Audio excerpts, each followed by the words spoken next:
ओम अस्य श्री ऋणविमोचन महागणपति स्तोत्रमस्य शुक्राचार्य ऋषिः ऋणविमोचन महागणपतिर्देवता अनुष्टुप् छन्दः ऋणविमोचन महागणपति प्रीत्यर्थे जप विनियोगः। ओम स्मरामि देवदेवेशं वक्रतुण्डं महाबलं षडक्षरं कृपासिन्धुं नमामि ऋणमुक्तये महागणपतिं वन्दे महासेतुं महाबलम् एकमेवाद्वितीयं तु नमामि ऋणमुक्तये एकाक्षरं त्वेकदन्तम् एकं ब्रह्म सनातनं महाविघ्नहरं देवं नमामि ऋणमुक्तये शुक्लाम्बरं शुक्लवर्णं शुक्लगन्धानुलेपनं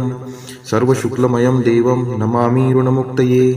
रक्ताम्बरं रक्तवर्णं रक्तगन्धानुलेपनं रक्तपुष्पै पूज्यमानं नमामि ऋणमुक्तये कृष्णाम्बरं कृष्णवर्णं कृष्णगन्धानुलेपनं कृष्णयज्ञोपवीतं च नमामि ऋणमुक्तये पीताम्बरं पीतवर्णं पीतगन्धानुलेपनं पीतपुष्पै पूज्यमानं नमामि ऋणमुक्तये सर्वात्मकं सर्ववर्णं सर्वगन्धानुलेपनं सर्वपुष्पै पूज्यमानं नमामि ऋणमुक्तये एतद्ऋणहरं स्तोत्रं त्रिसन्ध्यं यः पठेन्नरः षण्मासाभ्यन्तरे तस्य ऋणच्छेदो न संशयः सहस्रदशकं कृत्वा ऋणमुक्तो धनी भवेत् इति रुद्रयामले ऋणमुक्ति श्रीगणेशस्तोत्रं सम्पूर्णम्। ओम अस्य श्री ऋणविमोचन महागणपति स्तोत्रमस्य शुक्राचार्य ऋषिः ऋणविमोचन महागणपतिर्देवता अनुष्टुप् छन्दः ऋणविमोचन महागणपति प्रीत्यर्थे जप विनियोगः। ओम स्मरामि देवदेवेशं वक्रतुण्डं महाबलं षडक्षरं कृपासिन्धुं नमामि ऋणमुक्तये महागणपतिं वन्दे महासेतुं महाबलम् एकमेवाद्वितीयं तु नमामि ऋणमुक्तये एकाक्षरं त्वेकदन्तम् एकं ब्रह्म सनातनं महाविघ्नहरं देवं नमामि ऋणमुक्तये शुक्लाम्बरं शुक्लवर्णं शुक्लगन्धानुलेपनं सर्वशुक्लमयं देवं नमामि ऋणमुक्तये रक्ताम्बरं रक्तवर्णं रक्तगन्धानुलेपनं रक्तपुष्पै पूज्यमानं नमामि ऋणमुक्तये कृष्णाम्बरं कृष्णवर्णं कृष्णगन्धानुलेपनं कृष्णयज्ञोपवीतं च नमामि ऋणमुक्तये पीताम्बरं पीतवर्णं पीतगन्धानुलेपनं पीतपुष्पै पूज्यमानं नमामि ऋणमुक्तये सर्वात्मकं सर्ववर्णं सर्वगन्धानुलेपनं सर्वपुष्पै पूज्यमानं नमामि ऋणमुक्तये एतद्ऋणहरं स्तोत्रं त्रिसन्ध्यं यः पठेन्नरः षण्मासाभ्यन्तरे तस्य ऋणच्छेदो न संशयः सहस्रदशकं कृत्वा ऋणमुक्तो धनी भवेत् इति रुद्रयामले ऋणमुक्ति श्रीगणेशस्तोत्रं सम्पूर्णम्।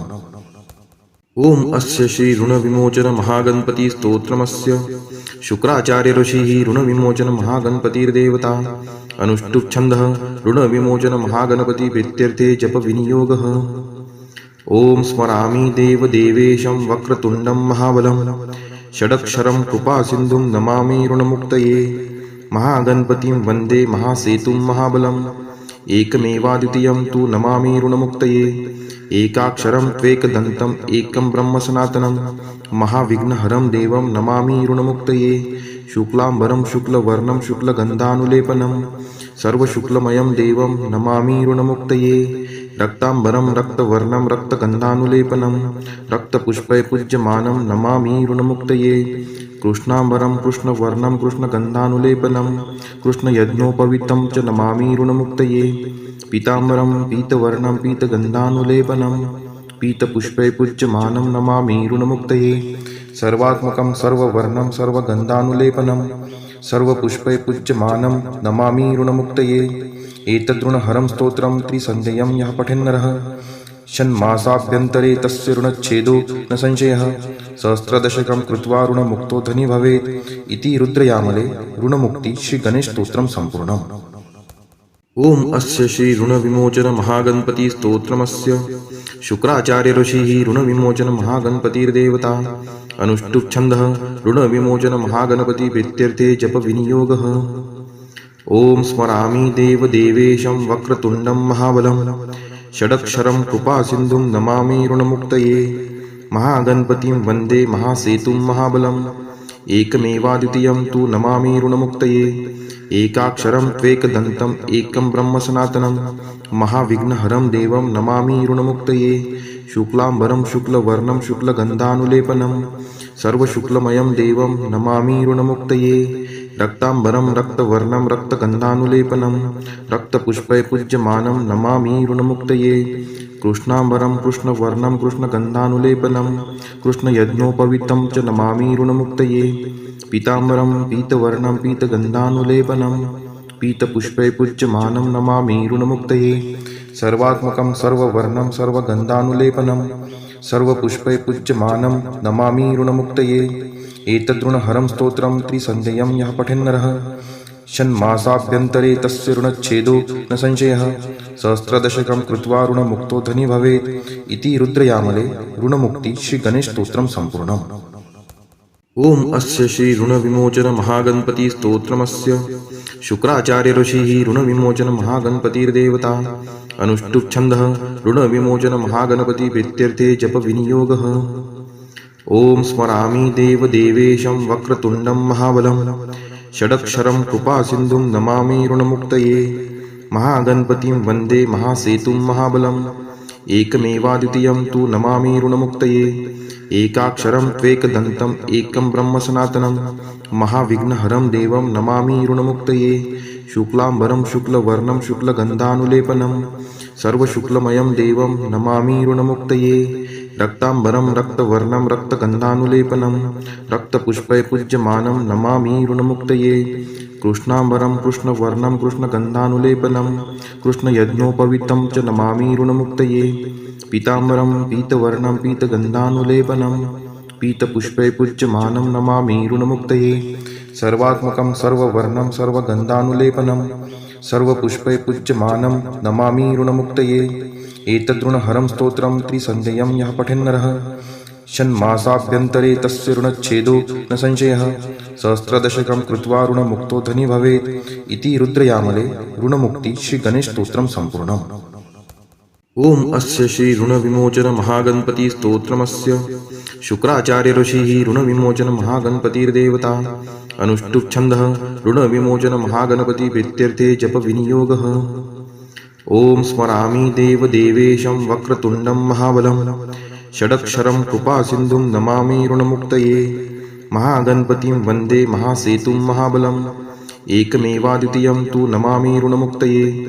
एकाक्षरं त्वेकदन्तम् एकं ब्रह्म सनातनं महाविघ्नहरं देवं नमामि ऋणमुक्तये शुक्लांबरं शुक्लवर्णं शुक्लगन्धानुलेपनं सर्वशुक्लमयं देवं नमामि ऋणमुक्तये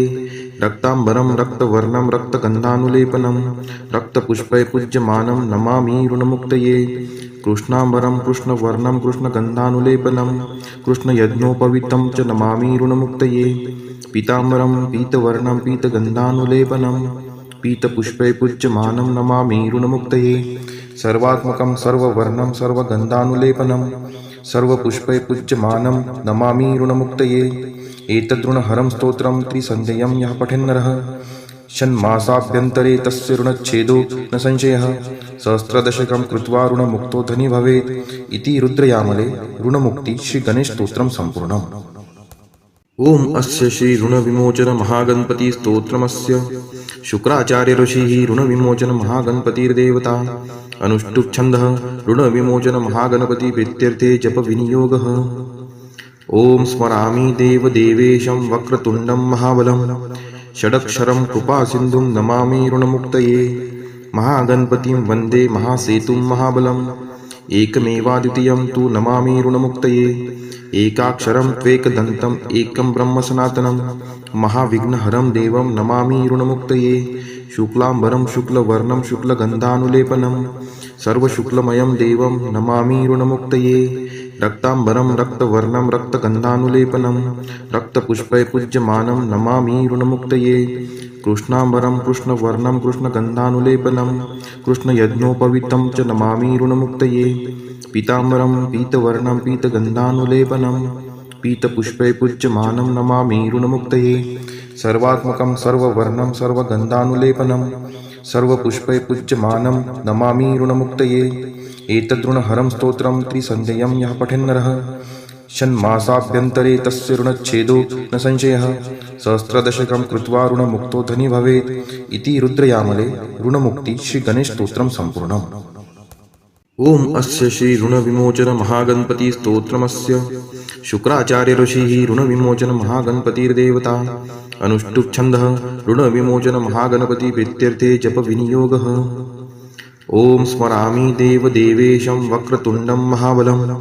षडक्षरं कृपासिन्धुं नमामि ऋणमुक्तये महागणपतिं वन्दे महासेतुं महाबलम्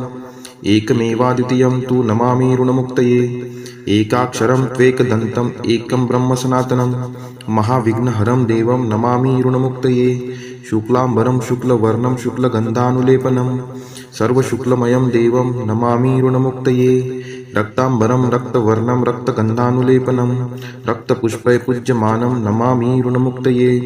कृष्णाम्बरं कृष्णवर्णं कृष्णगन्धानुलेपनं कृष्णयज्ञोपवीतं च नमामि ऋणमुक्तये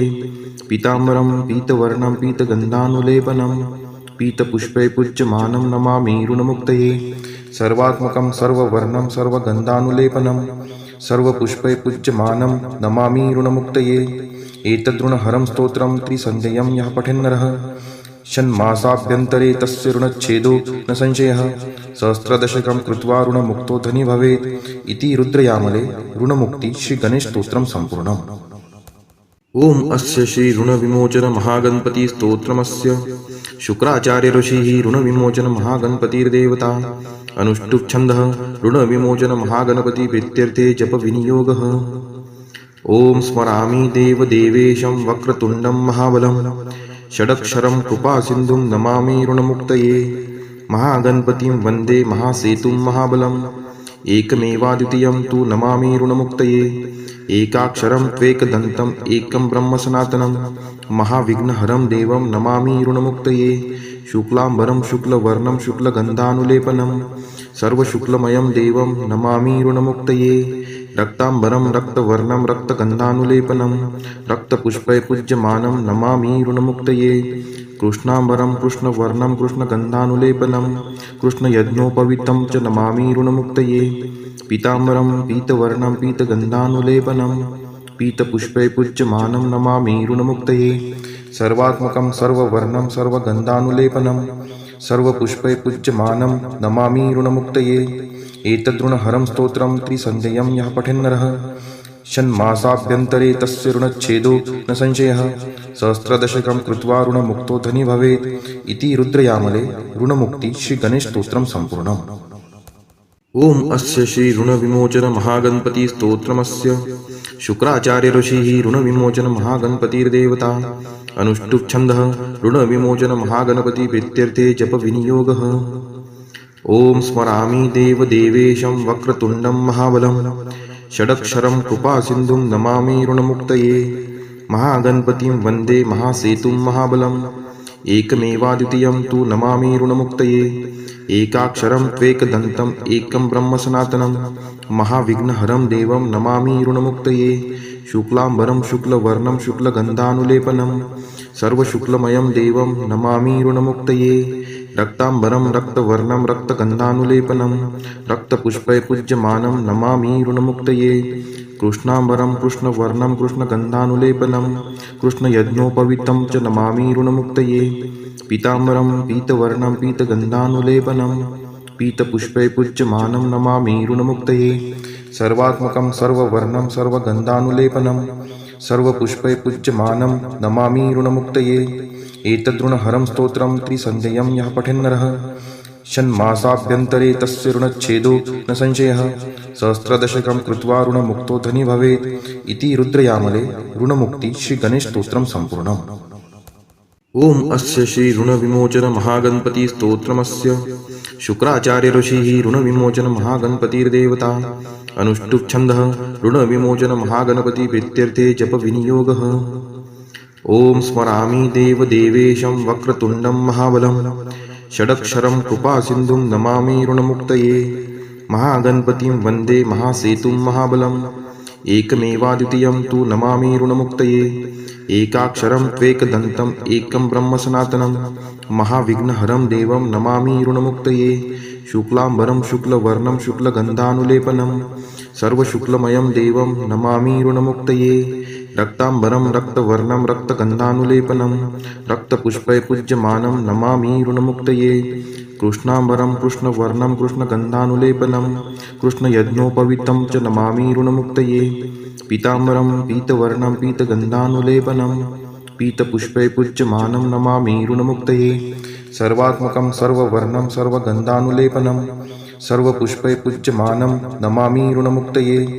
एतद्ऋणहरं स्तोत्रं त्रिसन्ध्यं यः पठेन्नरः षण्मासाभ्यन्तरे तस्य ऋणच्छेदो न संशयः सहस्रदशकं कृत्वा ऋणमुक्तो धनी भवेत् इति रुद्रयामले ऋणमुक्ति श्रीगणेशस्तोत्रं सम्पूर्णम्।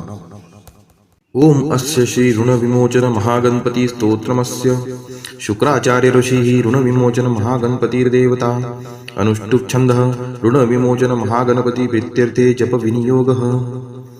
ओम स्मरामि देवदेवेशं वक्रतुण्डं महाबलं षडक्षरं कृपासिन्धुं नमामि ऋणमुक्तये महागणपतिं वन्दे महासेतुं महाबलम् एकमेवाद्वितीयं तु नमामि ऋणमुक्तये एकाक्षरं त्वेकदन्तम् एकं ब्रह्म सनातनं महाविघ्नहरं देवं नमामि ऋणमुक्तये शुक्लाम्बरं शुक्लवर्णं शुक्लगन्धानुलेपनं सर्वशुक्लमयं देवं नमामि ऋणमुक्तये रक्ताम्बरं रक्तवर्णं रक्तगन्धानुलेपनं रक्तपुष्पै पूज्यमानं नमामि ऋणमुक्तये कृष्णाम्बरं कृष्णवर्णं कृष्णगन्धानुलेपनं कृष्णयज्ञोपवीतं च नमामि ऋणमुक्तये पीताम्बरं पीतवर्णं पीतगन्धानुलेपनं पीतपुष्पै पूज्यमानं नमामि ऋणमुक्तये सर्वात्मकं सर्ववर्णं सर्वगन्धानुलेपनं सर्वपुष्पै पूज्यमानं नमामि ऋणमुक्तये एतद्ऋणहरं स्तोत्रं त्रिसन्ध्यं यः पठेन्नरः षण्मासाभ्यन्तरे तस्य ऋणच्छेदो न संशयः सहस्रदशकं कृत्वा ऋणमुक्तो धनी भवेत् इति रुद्रयामले ऋणमुक्ति श्रीगणेशस्तोत्रं सम्पूर्णम्। ओम अस्य श्री ऋणविमोचन महागणपति स्तोत्रमस्य शुक्राचार्य ऋषिः ऋणविमोचन महागणपतिर्देवता अनुष्टुप् छन्दः ऋणविमोचन महागणपति प्रीत्यर्थे जप विनियोगः।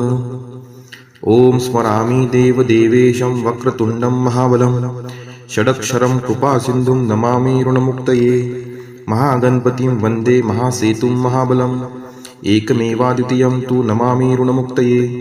एकाक्षरं त्वेकदन्तम् एकं ब्रह्म सनातनं महाविघ्नहरं देवं नमामि ऋणमुक्तये शुक्लाम्बरं शुक्लवर्णं शुक्लगन्धानुलेपनं सर्वशुक्लमयं देवं नमामि ऋणमुक्तये रक्ताम्बरं रक्तवर्णं रक्तगन्धानुलेपनं रक्तपुष्पै पूज्यमानं नमामि ऋणमुक्तये कृष्णाम्बरं कृष्णवर्णं कृष्णगन्धानुलेपनं कृष्णयज्ञोपवीतं च नमामि ऋणमुक्तये पीताम्बरं पीतवर्णं पीतगन्धानुलेपनं पीतपुष्पै पूज्यमानं नमामि ऋणमुक्तये सर्वात्मकं सर्ववर्णं सर्वगन्धानुलेपनं सर्वपुष्पै पूज्यमानं नमामि ऋणमुक्तये एतद्ऋणहरं स्तोत्रं त्रिसन्ध्यं यः पठेन्नरः षण्मासाभ्यन्तरे तस्य ऋणच्छेदो न संशयः सहस्रदशकं कृत्वा ऋणमुक्तो धनी भवेत् इति रुद्रयामले ऋणमुक्ति श्रीगणेशस्तोत्रं सम्पूर्णम्। ओम अस्य श्री ऋणविमोचन महागणपति स्तोत्रमस्य शुक्राचार्य ऋषिः ऋणविमोचन महागणपतिर्देवता अनुष्टुप् छन्दः ऋणविमोचन महागणपति प्रीत्यर्थे जप विनियोगः। ओम स्मरामि देवदेवेशं वक्रतुण्डं महाबलं षडक्षरं कृपासिन्धुं नमामि ऋणमुक्तये महागणपतिं वन्दे महासेतुं महाबलम् एकमेवाद्वितीयं तु नमामि ऋणमुक्तये एकाक्षरं त्वेकदन्तम् एकं ब्रह्म सनातनं महाविघ्नहरं देवं नमामि ऋणमुक्तये शुक्लाम्बरं शुक्लवर्णं शुक्लगन्धानुलेपनं सर्वशुक्लमयं देवं नमामि ऋणमुक्तये रक्ताम्बरं रक्तवर्णं रक्तगन्धानुलेपनं रक्तपुष्पै पूज्यमानं नमामि ऋणमुक्तये कृष्णाम्बरं कृष्णवर्णं कृष्णगन्धानुलेपनं कृष्णयज्ञोपवीतं च नमामि ऋणमुक्तये पीताम्बरं पीतवर्णं पीतगन्धानुलेपनं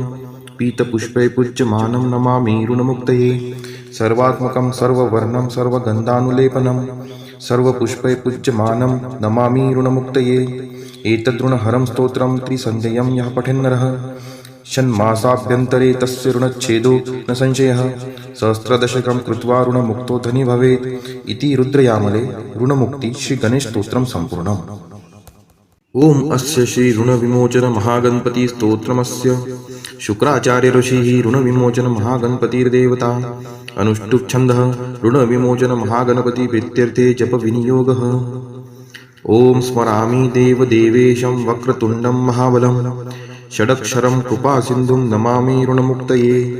महागणपतिं वन्दे महासेतुं महाबलम् एकमेवाद्वितीयं तु नमामि ऋणमुक्तये एकाक्षरं त्वेकदन्तम् एकं ब्रह्म सनातनं महाविघ्नहरं देवं नमामि ऋणमुक्तये शुक्लाम्बरं शुक्लवर्णं शुक्लगन्धानुलेपनं सर्वशुक्लमयं देवं नमामि ऋणमुक्तये रक्ताम्बरं रक्तवर्णं रक्तगन्धानुलेपनं रक्तपुष्पैपूज्यमानं नमामि ऋणमुक्तये कृष्णाम्बरं कृष्णवर्णं कृष्णगन्धानुलेपनं कृष्णयज्ञोपवीतं च नमामि ऋणमुक्तये पीताम्बरं पीतवर्णं पीतगन्धानुलेपनं पीतपुष्पैपूज्यमानं नमामि ऋणमुक्तये सर्वात्मकं सर्ववर्णं सर्वगन्धानुलेपनं सर्वपुष्पैपूज्यमानं नमामि ऋणमुक्तये एतद्ऋणहरं स्तोत्रं त्रिसन्ध्यं यः पठेन्नरः षण्मासाभ्यन्तरे तस्य ऋणच्छेदो न संशयः सहस्रदशकं कृत्वा ऋणमुक्तो धनी भवेत् इति रुद्रयामले ऋणमुक्ति श्रीगणेशस्तोत्रं सम्पूर्णम्। ॐ अस्य श्री ऋणविमोचन महागणपति स्तोत्रमस्य शुक्राचार्य ऋषिः ऋणविमोचन महागणपतिर्देवता अनुष्टुप् छन्दः ऋणविमोचन महागणपति प्रीत्यर्थे जप विनियोगः। ॐ स्मरामि देवदेवेशं वक्रतुण्डं महाबलं षडक्षरं कृपासिन्धुं नमामि ऋणमुक्तये महागणपतिं वन्दे महासेतुं महाबलम् एकमेवाद्वितीयं तु नमामि ऋणमुक्तये एकाक्षरं त्वेकदन्तम् एकं ब्रह्म सनातनं महाविघ्नहरं देवं नमामि ऋणमुक्तये शुक्लाम्बरं शुक्लवर्णं शुक्लगन्धानुलेपनं सर्वशुक्लमयं देवं नमामि ऋणमुक्तये रक्ताम्बरं रक्तवर्णं रक्तगन्धानुलेपनं रक्तपुष्पैपूज्यमानं नमामि ऋणमुक्तये कृष्णाम्बरं कृष्णवर्णं कृष्णगन्धानुलेपनं कृष्णयज्ञोपवीतं च नमामि ऋणमुक्तये पीताम्बरं पीतवर्णं पीतगन्धानुलेपनं पीतपुष्पैपूज्यमानं नमामि ऋणमुक्तये सर्वात्मकं सर्ववर्णं सर्वगन्धानुलेपनं सर्वपुष्पैपूज्यमानं नमामि ऋणमुक्तये एतद्ऋणहरं स्तोत्रं त्रिसन्ध्यं यः पठेन्नरः षण्मासाभ्यन्तरे तस्य ऋणच्छेदो न संशयः सहस्रदशकं कृत्वा ऋणमुक्तो धनी भवेत् इति रुद्रयामले ऋणमुक्ति श्रीगणेशस्तोत्रं सम्पूर्णम्। ॐ अस्य श्री ऋणविमोचन महागणपति स्तोत्रमस्य शुक्राचार्य ऋषिः ऋणविमोचन महागणपतिर्देवता अनुष्टुप् छन्दः ऋणविमोचन महागणपति प्रीत्यर्थे जप विनियोगः। ॐ स्मरामि देवदेवेशं वक्रतुण्डं महाबलं षडक्षरं कृपासिन्धुं नमामि ऋणमुक्तये महागणपतिं वन्दे महासेतुं महाबलम् एकमेवाद्वितीयं तु नमामि ऋणमुक्तये एकाक्षरं त्वेकदन्तम् एकं ब्रह्म सनातनं महाविघ्नहरं देवं नमामि ऋणमुक्तये शुक्लाम्बरं शुक्लवर्णं शुक्लगन्धानुलेपनं सर्वशुक्लमयं देवं नमामि ऋणमुक्तये रक्ताम्बरं रक्तवर्णं रक्तगन्धानुलेपनं रक्तपुष्पैपूज्यमानं नमामि ऋणमुक्तये कृष्णाम्बरं कृष्णवर्णं कृष्णगन्धानुलेपनं कृष्णयज्ञोपवीतं च नमामि ऋणमुक्तये पीताम्बरं पीतवर्णं पीतगन्धानुलेपनं पीतपुष्पैपूज्यमानं नमामि ऋणमुक्तये सर्वात्मकं सर्ववर्णं सर्वगन्धानुलेपनं सर्वपुष्पैपूज्यमानं नमामि ऋणमुक्तये एतद्ऋणहरं स्तोत्रं त्रिसन्ध्यं यः पठेन्नरः षण्मासाभ्यन्तरे तस्य ऋणच्छेदो न संशयः सहस्रदशकं कृत्वा ऋणमुक्तो धनी भवेत् इति रुद्रयामले ऋणमुक्ति श्रीगणेशस्तोत्रं सम्पूर्णम्। ॐ अस्य श्री ऋणविमोचन महागणपति स्तोत्रमस्य शुक्राचार्य ऋषिः ऋणविमोचन महागणपतिर्देवता अनुष्टुप् छन्दः ऋणविमोचन महागणपति प्रीत्यर्थे जप विनियोगः। ॐ स्मरामि देवदेवेशं वक्रतुण्डं महाबलं षडक्षरं कृपासिन्धुं नमामि ऋणमुक्तये महागणपतिं वन्दे महासेतुं महाबलम् एकमेवाद्वितीयं तु नमामि ऋणमुक्तये एकाक्षरं त्वेकदन्तम् एकं ब्रह्म सनातनं महाविघ्नहरं देवं नमामि ऋणमुक्तये शुक्लाम्बरं शुक्लवर्णं शुक्लगन्धानुलेपनं सर्वशुक्लमयं देवं नमामि ऋणमुक्तये रक्ताम्बरं रक्तवर्णं रक्तगन्धानुलेपनं रक्तपुष्पैपूज्यमानं नमामि ऋणमुक्तये कृष्णाम्बरं कृष्णवर्णं कृष्णगन्धानुलेपनं कृष्णयज्ञोपवीतं च नमामि ऋणमुक्तये पीताम्बरं पीतवर्णं पीतगन्धानुलेपनं पीतपुष्पैपूज्यमानं नमामि ऋणमुक्तये सर्वात्मकं सर्ववर्णं सर्वगन्धानुलेपनं सर्वपुष्पै पूज्यमानं नमामि ऋणमुक्तये एतद्ऋणहरं स्तोत्रं त्रिसन्ध्यं यः पठेन्नरः षण्मासाभ्यन्तरे तस्य ऋणच्छेदो न संशयः सहस्रदशकं कृत्वा ऋणमुक्तो धनी भवेत् इति रुद्रयामले ऋणमुक्ति श्रीगणेशस्तोत्रं सम्पूर्णम्। ओम अस्य श्री ऋणविमोचन महागणपति स्तोत्रमस्य शुक्राचार्य ऋषिः ऋणविमोचन महागणपतिर्देवता अनुष्टुप् छन्दः ऋणविमोचन महागणपति प्रीत्यर्थे जप विनियोगः। ओम स्मरामि देवदेवेशं वक्रतुण्डं महाबलं षडक्षरं कृपासिन्धुं नमामि ऋणमुक्तये महागणपतिं वन्दे महासेतुं महाबलम् एकमेवाद्वितीयं तु नमामि ऋणमुक्तये एकाक्षरं त्वेकदन्तम् एकं ब्रह्म सनातनं महाविघ्नहरं देवं नमामि ऋणमुक्तये शुक्लाम्बरं शुक्लवर्णं शुक्लगन्धानुलेपनं सर्वशुक्लमयं देवं नमामि ऋणमुक्तये रक्ताम्बरं रक्तवर्णं रक्तगन्धानुलेपनं रक्तपुष्पै पूज्यमानं नमामि ऋणमुक्तये कृष्णाम्बरं कृष्णवर्णं कृष्णगन्धानुलेपनं कृष्णयज्ञोपवीतं च नमामि ऋणमुक्तये पीताम्बरं पीतवर्णं पीतगन्धानुलेपनं पीतपुष्पै पूज्यमानं नमामि ऋणमुक्तये सर्वात्मकं सर्ववर्णं सर्वगन्धानुलेपनं सर्वपुष्पै पूज्यमानं नमामि ऋणमुक्तये एतद्ऋणहरं स्तोत्रं त्रिसन्ध्यं यः पठेन्नरः षण्मासाभ्यन्तरे तस्य ऋणच्छेदो न संशयः सहस्रदशकं कृत्वा ऋणमुक्तो धनी भवेत् इति रुद्रयामले ऋणमुक्ति श्रीगणेशस्तोत्रं सम्पूर्णम्। ओम अस्य श्री ऋणविमोचन महागणपति स्तोत्रमस्य शुक्राचार्य ऋषिः ऋणविमोचन महागणपतिर्देवता अनुष्टुप् छन्दः ऋणविमोचन महागणपति प्रीत्यर्थे जप विनियोगः। ओम स्मरामि देवदेवेशं वक्रतुण्डं महाबलं षडक्षरं कृपासिन्धुं नमामि ऋणमुक्तये महागणपतिं वन्दे महासेतुं महाबलम् एकमेवाद्वितीयं तु नमामि ऋणमुक्तये एकाक्षरं त्वेकदन्तम् एकं ब्रह्म सनातनं महाविघ्नहरं देवं नमामि ऋणमुक्तये शुक्लाम्बरं शुक्लवर्णं शुक्लगन्धानुलेपनं सर्वशुक्लमयं देवं नमामि ऋणमुक्तये रक्ताम्बरं रक्तवर्णं रक्तगन्धानुलेपनं रक्तपुष्पै पूज्यमानं नमामि ऋणमुक्तये कृष्णाम्बरं कृष्णवर्णं कृष्णगन्धानुलेपनं कृष्णयज्ञोपवीतं च नमामि ऋणमुक्तये पीताम्बरं पीतवर्णं पीतगन्धानुलेपनं पीतपुष्पै पूज्यमानं नमामि ऋणमुक्तये सर्वात्मकं सर्ववर्णं सर्वगन्धानुलेपनं सर्वपुष्पै पूज्यमानं नमामि ऋणमुक्तये एतद्ऋणहरं स्तोत्रं त्रिसन्ध्यं यः पठेन्नरः षण्मासाभ्यन्तरे तस्य ऋणच्छेदो न संशयः सहस्रदशकं कृत्वा ऋणमुक्तो धनी भवेत् इति रुद्रयामले ऋणमुक्ति श्रीगणेशस्तोत्रं सम्पूर्णम्। ओम अस्य श्री ऋणविमोचन महागणपति स्तोत्रमस्य शुक्राचार्य ऋषिः ऋणविमोचन महागणपतिर्देवता अनुष्टुप् छन्दः ऋणविमोचन महागणपति प्रीत्यर्थे जप विनियोगः। ओम स्मरामि देवदेवेशं वक्रतुण्डं महाबलं षडक्षरं कृपासिन्धुं नमामि ऋणमुक्तये महागणपतिं वन्दे महासेतुं महाबलम् एकमेवाद्वितीयं तु नमामि ऋणमुक्तये एकाक्षरं त्वेकदन्तम् एकं ब्रह्म सनातनं महाविघ्नहरं देवं नमामि ऋणमुक्तये शुक्लाम्बरं शुक्लवर्णं शुक्लगन्धानुलेपनं सर्वशुक्लमयं देवं नमामि ऋणमुक्तये रक्ताम्बरं रक्तवर्णं रक्तगन्धानुलेपनं रक्तपुष्पै पूज्यमानं नमामि ऋणमुक्तये कृष्णाम्बरं कृष्णवर्णं कृष्णगन्धानुलेपनं कृष्णयज्ञोपवीतं च नमामि ऋणमुक्तये पीताम्बरं पीतवर्णं पीतगन्धानुलेपनं पीतपुष्पै पूज्यमानं नमामि ऋणमुक्तये सर्वात्मकं सर्ववर्णं सर्वगन्धानुलेपनं सर्वपुष्पै पूज्यमानं नमामि ऋणमुक्तये एतद्ऋणहरं स्तोत्रं त्रिसन्ध्यं यः पठेन्नरः षण्मासाभ्यन्तरे तस्य ऋणच्छेदो न संशयः